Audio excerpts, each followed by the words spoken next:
Hi, welcome to HardReset.Info. In front of me, Epson XP-970, and now I'm going to show you how to set up power management. So, firstly, open settings, and here click basic settings. And here we have auto power on. So, open it, and here you have two options, on and off. So you can disable auto power on or disable auto power off. Here we can check the information about it.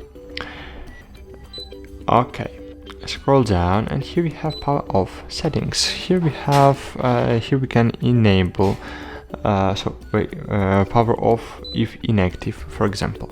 So you can enable auto power off, for example, 30 minutes later, but you need to know that power off, it's not the sleep mode when device is disabled.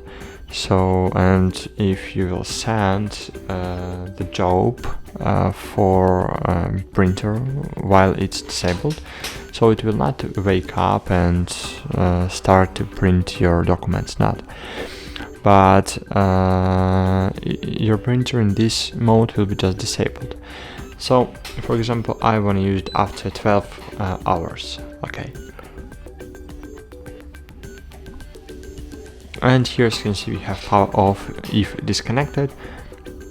So this option has a sense because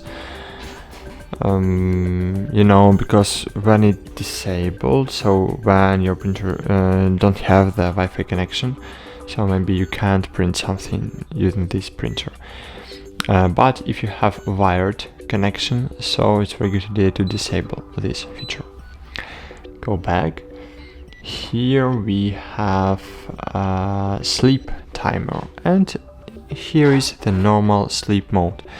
When your printer in sleep mode, it can take several seconds to wake the printer up and start printing.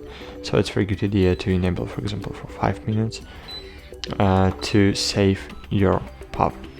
And that's it. Thanks for watching. Bye.